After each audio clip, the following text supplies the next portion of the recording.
Hello, everyone, and welcome back to another leadership interview with the Women Automotive Network.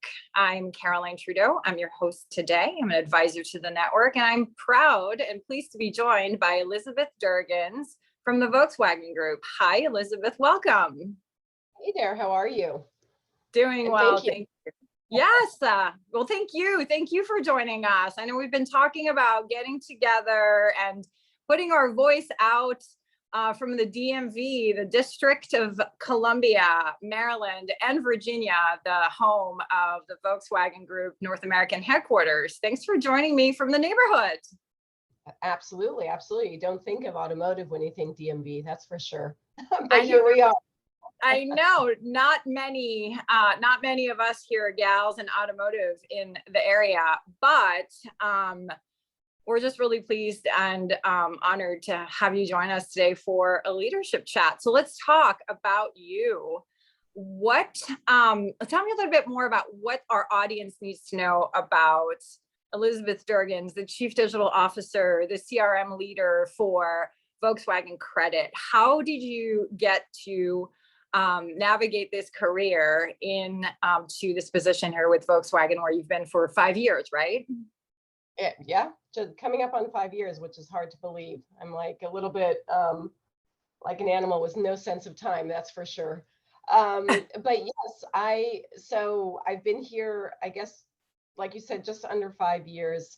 How I arrived here, I could spend hours talking about it, but in a nutshell, I was very lucky after finishing university to fall into a role actually in Germany with a media company that was starting a digital venture at the time, and really found a love and a passion for this space of where sort of human behavior, technology, and business intersects. And I've always been in this field. I've always been in the field of customer experience and digital and marketing and CRM, but just have carried that across a variety of industries. But I've never really yeah, once you find something you love, you stick with it. Absolutely. And it's not hard to fall in love with customers. It is not. It is not. What are some of your responsibilities in your role? What does a day in the life look like for you as a senior leader at Volkswagen? Wow. A day in the life, that's always a good question. I would say the best day at work is when I am spending time with the team and spending time with customers and spending time with folks at the company to figure out what we should be doing next for our customers and where we are succeeding and where we're failing. I mean, you draw a lot of learnings from failure.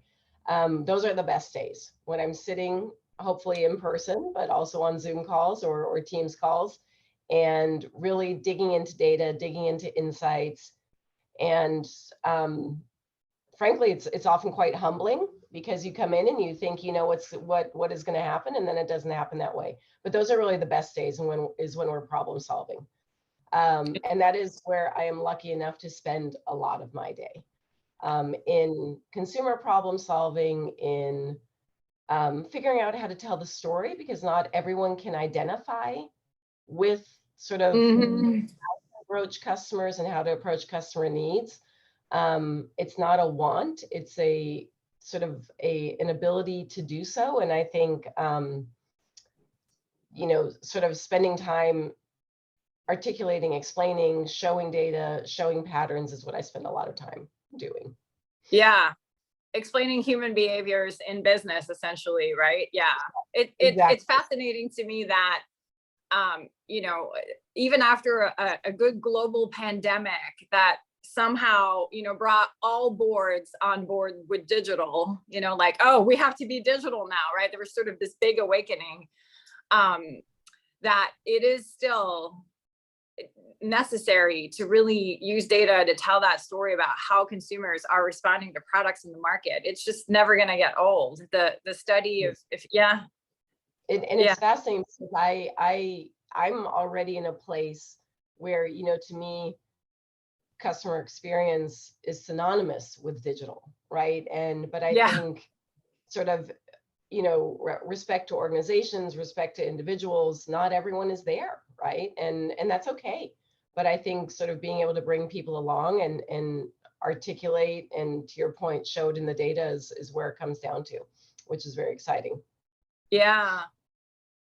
Our favorite topic. We could talk about, I call it the delivery of feelings by design in digital. Like, how do we want to make our customers feel when they can't be with us? We could probably talk about this all day. But I want to know what is the general feeling for how you, as the leader of a team that is responsible for a moment in time where customers are, considering making a very, very large purchase, or looking at alternative ways to appropriate this method of transportation. What are you hearing? What are the trends that are coming up when you talk to customers at this moment in their journey to having a relationship with Volkswagen? What's showing up? That's a really interesting question. I would say one thing, I think, before I answer that directly, is by virtue of sort of sitting at the intersection of financial services and the OEM, we sit at a very interesting crossroads, right? Because it's not all it's not about the feeling and the sentiment and frankly the shine of the car or the beautiful automobiles, etc. It is, right, it's when things get real for consumers, once they start talking and once they start engaging with us, right? And once you pivot from aspiration to how am I going to pay for this, it is a different conversation. It is a different mindset. So that is exactly what I would say we key in on quite a bit, is how can we ensure we play the role of sort of helping fulfill these dreams consumers might have, or of a Volkswagen or an Audi or whatever other vehicle they might want and aspire to, but at the same time ensure that they are grounded in what they can afford, how they can afford it, etc. So it's an interesting tension that comes up in the work we do. And that is where I spend a lot of my time, is in these sort of tension points. How can we ensure that we are talking to the right customer in the right way at any given point in time? I absolutely love this lens. Like, my brain just opened up to this moment where, we tend to think, especially as vendors or as consultants that work with teams like yours across all of the different OEMs, that it's a real transactional moment in the journey. But what you just said is essentially it's a very transformative moment, to use a buzzword, because you're essentially taking dreams and making them reality. Like, there's that moment in time where dreams become reality, and in the moments that matter in life, this is a really important one. That's great. What are some of the cool innovations that you, with that spirit in mind, what are some of the cool products and some of the cool experiences that you're delivering that are innovative, that are keeping you sort of ahead of the competition? Like, what are you really proud of that you've delivered for customers since the pandemic, let's say? Well, I think a couple things. One, I'll answer the question around where I'm currently drawing inspiration from, because I think that's always you're probably like this as well. There's certain things that pique your interest, and people tend to not understand why, but just bear with me for a minute on that one. But I think I had an amazing experience relatively recently. I was in Dallas, and I went into a store called The Real Real, and The Real Real is a luxury consignment e-commerce app company, and they started digital only. Now they have moved into the physical space. Mm-hmm. What I found really interesting was this notion of how a company like The Real Real, and there are many others in this category, who started in the virtual world and in the digital world, were able to take really start fresh and take the best of the physical world and integrate it with hyper modern technologies to then create an experience that was phenomenal. I mean, everything from, I was able to use my app to pay in the store. My rewards were immediately recognized. As soon as I paid, it showed up in my app in terms of more credits, like the whole fluency between the channels. Right. Was unbelievable. And you see more and more of these companies. So we know Amazon, right? We know they do it. Right. Got it. But things like the Real, Print Fresh, there's a bunch of companies that have started as e-commerce retailers who are moving into the physical space. And that is where I spend a lot of my thinking time, because I think it applies to our space pretty heavily. We aspire to have these fluid experiences between digital and the dealership. And it is getting so much better, and it's becoming so much more intuitive, but there's still a long way for us to go. Yeah. It's really fun to see. I also noticed this. It's really fun to see the born digital sort of do their first full circle to coming into the digital space. And I think you should go to Tyson's Corner Mall and you see these pop-up vendors that are either Instagram vendors or this is a whole movement. So, and it's good to see that you all are taking inspiration, because we as customers expect that from the brands that we do business with, for sure. I think so it sounds to me like the place where you're like the trends that you're most interested in are in digital and sort of what the evolution of that. What about in the automotive? Because you and I have a similar background in terms of having had experience across multiple industries, right? Sort of being a woman in automotive that brings a toolkit, a carry-on bag full of tricks from other industries. What in the auto industry gets you and your team really jazzed up? Like, what are you guys following? I mean, there's so many trends, right? To follow right? the automotive space. And I would say one of the big ones that I have not cracked yet, so full disclosure, and therefore I am following and seeking to crack, is what the pandemic has done to the notion of mobility. Because there was a notion of mobility prior to the pandemic, and sort of movement across, last mile and subscriptions and ownership models changing. But I firmly believe that has done another reset. And I have not seen a lot of good insights or data around how the pandemic will have affected mobility patterns. Because that will, of course, drive the business models that sell our vehicles, and in return, hopefully help us contribute to the group. So I think that is one that I'm keenly following, because my hypothesis is people will go back to ownership. Oh, okay. All right. Put a pin in that for our next coffee date.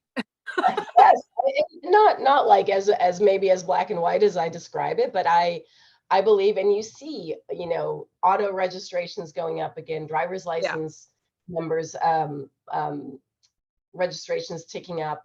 You see these trends, but I think, people have moved out of cities, people have moved away from their place of work. People are traveling differently and commuting differently. Right. And even though they may not be commuting to offices, they're still commuting to schools, to family, etc. So I think it'll be interesting, but I do think the patterns have changed again. And I have not seen a lot of good insight yet, nor have we, I'll speak for myself, nor have I fully figured out what is the impact, what's happening. Yeah. So it sounds like, for the audience, good insights about longer term pandemic impacts on mobility in general is something that we're interested in. I'm certainly interested in it as well. And I think that it's happening at a pace that, maybe pre-pandemic and even maybe like pre sort of boom of digital that, we sort of wrote our careers in, the pace of play is so much faster. Like it is happening at the speed of light. And it's hard to keep up with the trends, and it's hard to find like the really good data that helps us make decisions, especially when it comes to what's happening in the market. What are you guys doing with your data that enables you to sort of stay up with not only the regulation, which is, of course, becoming more important globally, but to know that the data that you have is one that you're making good decisions on? Like what sort of initiatives do you have going on with that to enable you to have that access to that? Again, also a very, very meaty question, but and a very good one. I would say first off, this is again where we play an interesting role in the automotive space because we are a financial services organization. On the one hand, we have copious amounts of data because Right. we hold contracts with customers. Unlike our brand partners or other parts of the organization that do not have that much data. The flip side is it also raises the bar tremendously in terms of responsibility towards the customer in how we treat the data and how we use the data. So I think it puts us, we behave hopefully on a par, if not better, as banks and other financial institutions when it comes to customer data. So I'm not going to talk a lot about how we manage customer data in general, but I'll talk a little bit on how the team uses data. So, right, we have everything from, I would say, if you think of the spectrum, the always on is maybe not the right word, but sort of the CRM technologies and methodologies in terms of being able to understand, predict, and target customers accordingly with what we feel they need at any given point in time. But I will say, so that's sort of from what a customer sees and what is always on. From a methodology perspective, our team uses tons of anonymized data to do actual product and design decision making. I mean, you're very familiar with the methodologies, everything from hypothesis-backed analysis in terms of what's happening or what we think is happening to A/B testing, to user testing, to after the fact really understanding performance and sentiment. So we're very cyclical in this, and the methodologies have been established on the team around that. But I think in a nutshell, the team itself use a lot of anonymized data. It is not to be used, but from a methodology perspective, everything we do is grounded in our customer data. And I think we have, and needless to say, like many other companies, tons of initiatives and tons of focus on our data space, both qualitative and quantitative.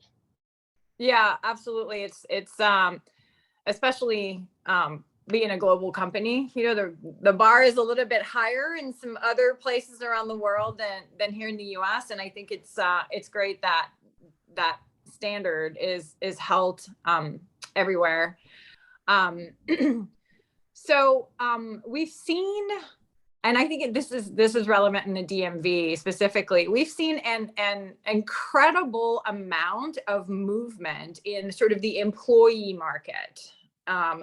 Of course, we talked before around the pandemic around, the Great Resignation, which is sort of now evolving into something else.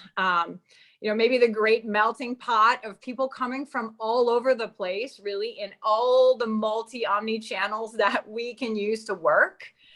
So how has that affected your ability to keep your team that you have, and then to also to recruit and to build culture in such a tumultuous moment in time for employment?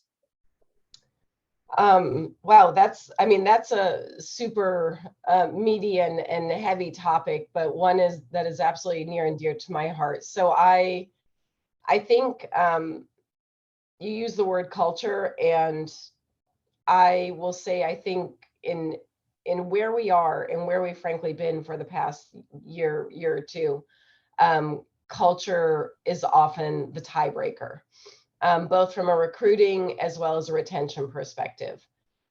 I personally have multiple folks on my team who have turned down much more lucrative offers um, in order to stay with the company and stay with the team where they felt supported, where they could identify with the folks they were working with, where it just brought them joy. I mean, I go back to everyone spends 8, 10, 12, however many hours a day doing these gigs, and they have to be fun. And you've Yeah. got to enjoy the people you're around, and you've got to like the problems you're solving. If not, it becomes miserable. We have all been there. And I sort of feel like that doubling down on culture is really what I see as very, very important now. And is it's always been there, especially coming out of technology in different industries. It's always been there, but I think it's become heightened. And people are very, very smart and very adept at identifying a culture that will work for them. So I think it's very important to be authentic, Yeah. to display the culture of the company and the culture of the team, and frankly, let folks make decisions. And I think being able to sort of roll with that is what we do. I mean, I love my team. I love the work we do. We've been relatively lucky in terms of retention and being able to hire, but I think it has a lot to do that we are very authentic in terms of who we are, what we're seeking to accomplish. And, luckily it works for a lot of the folks we love having on the team. Yeah. What do you, I love this idea that, empowering people to make their decisions. What are you all doing in order to sort of bring more people to automotive, especially in this area where we mentioned before, like there's not that much, like Volkswagen has a great reputation in this area. It is a highly sought after. What are you doing to bring the masses and maybe even to bring the women? Like, how do we bring more women here in this area to automotive and Volkswagen? Whew, again, I would say I tend to, and this goes squarely back to my background. I tend to take the industry out of it. I tend to say, what is it you do? What is it you are a rock star at? Mm-hmm. And will it add value to the roles you are looking at? So I and clearly we all have to love the product we work for, and identify with it. But in the end, automotive and cars are just, they're it is, I see it, it's sort of, it's a scary notion, for lack of a better word. It's like, oh, it's a male dominated industry, or oh, I'm not that into cars. And I'm like, that's actually okay, because that makes you much more, you're not wearing rose colored glasses. You are looking at pragmatically, and you're looking at problems and opportunities pragmatically. And I'll speak for myself. When I joined, I mean, I had Volkswagens all my life, and I loved vehicles and cars, don't get me wrong, but I wasn't like a passionate car lover. But once I joined, I was able to actually marry this notion of, it's a product, and this product needs to perform, and these products need to work, and they need to exceed expectations. So it made me quite critical. But the flip side is I grew a tremendous appreciation for the brands and the craft and the vehicles and everything that we do on a global scale. So I would say the biggest thing is don't be deterred by automotive. Make it about what is the company needs, and what is it you bring. Because they're transferable as far as I'm concerned.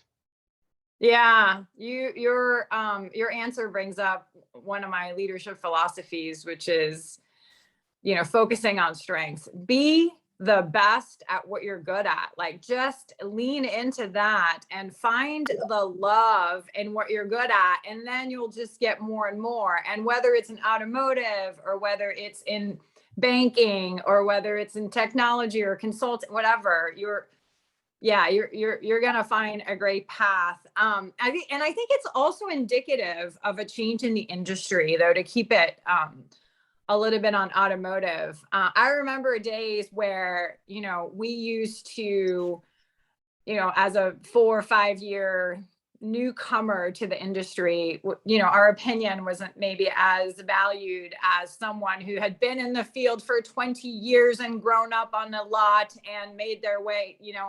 I think in your answer, I also see a little bit more of that inclusivity, which is like, we need people of all kinds to solve these big problems. And that's a hopeful sign to me, because it makes the large problems that we are solving, the needs for mobility, accessible, those problems accessible for solving to everyone, which is great. My final question is always the same, and I know you know what it is, and I'm very excited to hear your answer. It is, in one word, describe the opportunity for women in automotive.